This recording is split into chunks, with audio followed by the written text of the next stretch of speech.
राजा दशरथापन धियावा संकल्पै हो धियावा संकल्पैर दशरथ गिनन दहेज रे ललनवायर दशरथ गिन दहेज रे ललनवा घोड़वा चढ़ल आम रामचंद्र दुल्हा हो रामचंद्र दुल्हा हर बगिया में लिहे जानवास रे ललनवायर बगिया में लिहे जानवास रे ललनवा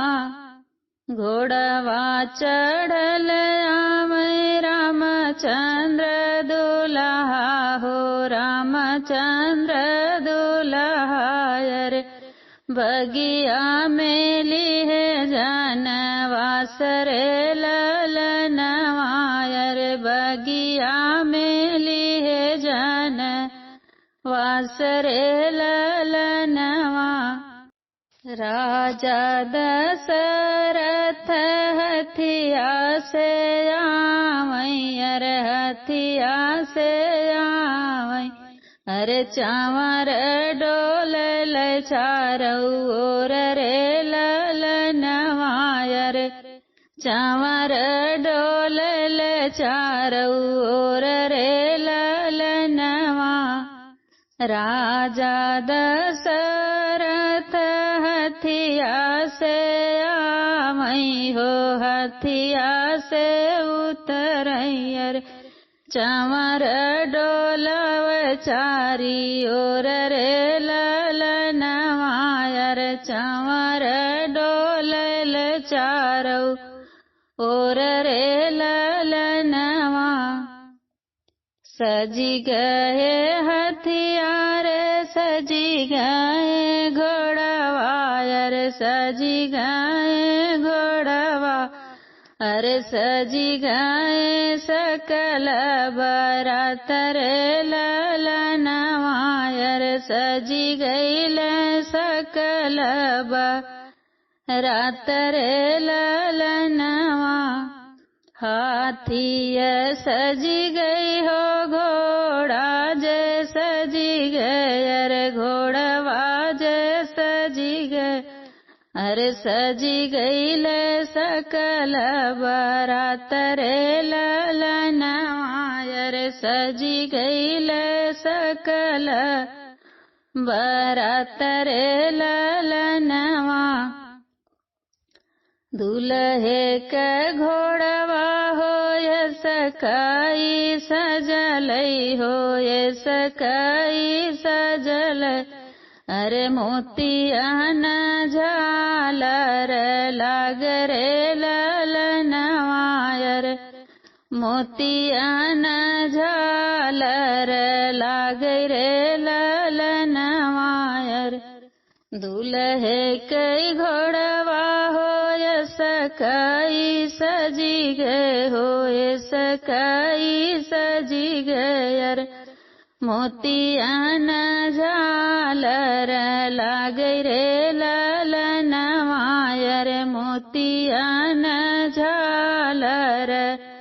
लाग रे ललनवा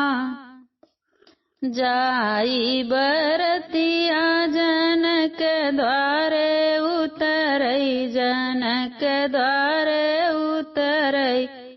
अरे होई गई दुअरवा कई चार रे ललनवायर होई गई दुअरवा के चार रे ललनवा जाई बरतिया जनक द्वारे उतरई जनक द्वारे उतरई अरे होई गई दुअरवा के चार रे ललनवायर होई गई दुअरवा के चार रे ललनवा सब सखी मिली के हो गा गावैयर लई के दशरथ जी के नाम रे ललनवायर लई के दशरथ जी के नाम रे ललनवायर सब सखी मिल के हो गारिया गावैयर लई के दशरथ जी के नाम रे ललनवायर लई के दशरथ जी के नाम रे ललनवा जाई बरतिया मड़उआ में पहुँचै मड़उआ में पहुँचे अरे सीता के होला बियाह रे ललनवा अरे सीता के होला बियाह रे ललनवा जाई बरतिया मड़उआ में पहुँचै मड़उआ में पहुँचे अरे सीता के होला बियाह रे ललनवायर सीता के होला बियाह रे ललनवायर सीता के होला बियाह रे ललनवा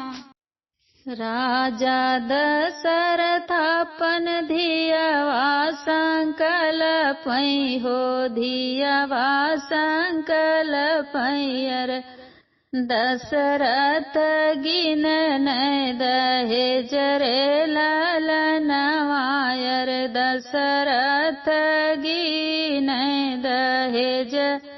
रे ललनवा घोड़वा चढ़ल आव रामचंद्र दुल्हा हो रामचंद्र दुल्हा हर बगिया में लिहे जानवास रे ललनवायर बगिया में लिहे जानवास रे ललनवा घोड़वा चढ़ल आव रामचंद्र दुल्हा हो रामचंद्र दुल्हायर बगिया में लिहे जानवास रे ललनवायर बगिया में लिहे जानवास रे ललन